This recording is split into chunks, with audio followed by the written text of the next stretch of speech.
Hi, this is Chuck Martin. We're here at IoT World at AI Summit, Austin, Texas. I'm happy to say I've got from BP, Rohatgi, Vice President Global Design at BP. Welcome. Thank you. It's good to be here. Where does design fit at BP?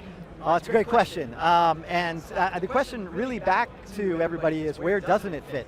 I think the interesting thing is that as BP is moving into a place of what we all call a digital transformation, or what I like to call a digital awakening, design has been embedded throughout for years in all the tech industry, and UX and UI and all the different sub-variations of that and sub-disciplines. And as BP is making that transition to build out their technology and move toward a digital age, design is a centerpiece of that, being human-centered, customer-centric, and really putting people first and at the center of what we do, and so it's very exciting.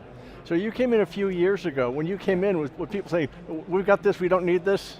Yeah, so they didn't say that, actually. They brought me in for this. So I was the first design leader in BP's 100+ year history as it relates to digital and design, and it was really exciting. But to your point, they asked, so what do you mean by design?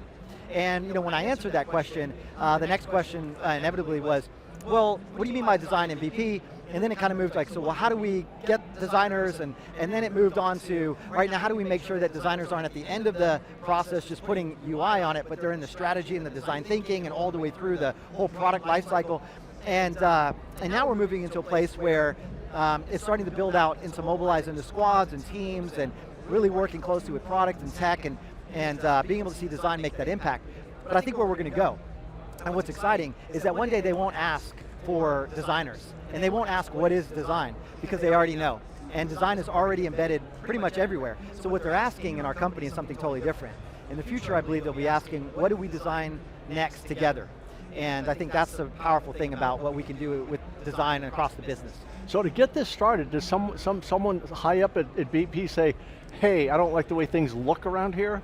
Well, the powerful thing about design is, as you know, and in the tech world, it's not just about looks, right? There's a whole user experience that goes along with how it functions and how people get through. Yeah, but execs don't always know that. Yeah, that's right. That's right. So I think what happened is BP knew that they had to transition, and so through their studies and research or whatever, they learned that they had to have somebody oversee data. They needed a head of software engineering, and they needed a head of design as at least some core fundamental areas, including product. And when you look at the product triad in any of the tech companies, you see product, tech, and design as equal cohorts or parts in squads and in working relationships. And so BP knew they needed to do that. They just didn't know quite exactly what it meant or what it is. But we've grown quite a bit since I started back in February of 2020. So where did you start? Well, I do about 5 or 6 things every single day, and it's kind of where I started. I call it the moose, but it's to organize, operationalize, optimize, mobilize, socialize, and energize design everywhere in our company. And so where do I start? I started in organizing. Where are we? Who are all of our vendors? Where is design all over the world? And believe it or not, we had tons of designs all over, but all through our third parties, which we're doing some good stuff, and maybe some of it wasn't the greatest, but it was quite interesting. But what I realized is that there were so many designs everywhere, but none of them were connected, and none of it seemed like a seamless experience. And so I said, you know what, we're going to establish design, big design at BP, and we're going to call it human experience design, which combines UX plus CX plus EX, which is that enterprise experience, to make that HX. And so in doing so, that's where I started, but that's not where we stayed, right? So once you organize, you have to operationalize, then you've got to optimize, and then you begin to mobilize and socialize that, and of course you energize your teams, and we've grown quite a bit. And so we built a design system that's now trying to count for over, and these are just rough numbers, but over 200,000 interfaces and potentially 11,000 apps, and being able to set up a common design language across all of these has been exciting.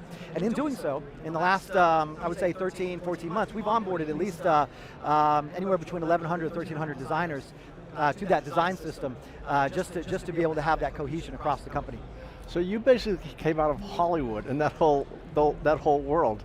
You ran into the BP world. Has that been like a huge transition? Well, I think the journey of my career has been quite interesting because although I started in early days, over the last 25 years, really in print and print design and web design, it was a big part of my career. But as I moved into more of the television and film, world, I started seeing how design could really come to life and really Didn't you do a impact movie? people.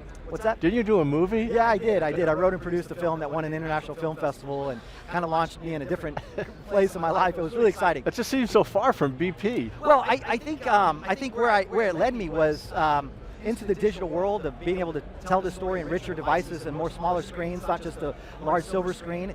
And I found that whether it's B2B or B2C or agency side or brand side or television or film, or whether it's the silver screen or even the screen on your wrist for your Apple Watch or whatever it might be, it's all about how you engage and connect with people.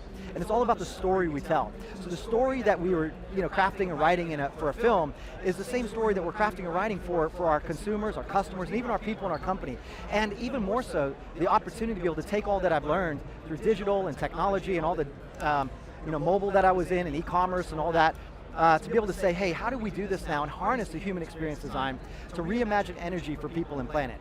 And to take that and not just tell the story, but actually do it. So the people at BP, the execs say, I don't know why, but this looks good. I mean, you know the why, because all the underneath stuff you're talking about, but they just say that it looks good? Yeah, no, I think there's more than it just looks good. I think there are people that are intrigued. They may not know exactly what it is, like to your point, but they want to go beyond just this really looks good to like, we got to have this because we know it is a differentiator to bring us closer to our customers and our people, not just externally, but internally as well. And so I've sat with and spent time with our CEO, head of our board, different leaders on our C-suite, and different people all across the company. Hundreds and hundreds of people, and no matter what area they are, what level, and like you said, whether they're executive level or anywhere in between, they're all realize that we have to be able to get closer to people and our humans, our users, and our customers, so that we can learn, get that research, and be able to create a design that delights them, it enhances their experience, and actually makes a difference in the world. So a year from now, we're sitting here having this conversation. What will we be talking about? Well, I hope we're going to be talking about that as we're moving toward the way we do design in BP. It's not just about digital transformation, it's also about how we impact our planet. And I felt very privileged when I came in at the beginning of February of 2020. My second week I was in London when our CEO, Bernard Looney, made the announcement that we'd march toward net zero. And I thought I had an overwhelming sense of just honor of being able to be a part of that and being able to help set up design and even be a part of sustainability endeavors in a way that is lasting and it can make an impact, not just for our generation, but generations to come when we're no longer here. And my hopes is that we're able to take the things that we've been doing and the things that we've been learning about how to create sustainable design and see it really impacting and being implemented into our products and into the ways that we work with our own company. But really, to be honest with you, to be a part of the fabric of all the companies around the world and all the things that we're doing. It's going to take every company to help our planet. It's going to take all of us and all humans, because I like what one of my friends say at another company, that we all have a relationship with energy. And it's going to take all of us to come together, and so we're just one part of that, and I feel very privileged to be on that journey. And we may not all get it right, it may not be perfect, and we've got a lot to learn along the way, but if we do it together, that's the key. And so I hope in a year from now, you'll see that we are making that difference and we're starting to make that impact and see the realization of the investment we're making now into things like design and product and data and all these other amazing areas that are emerging for BP, but that have been around in the tech industry for quite a while. I look forward to that conversation. Thank you very much. Yeah, absolutely. Well, thanks for having me. It's really an honor to be here.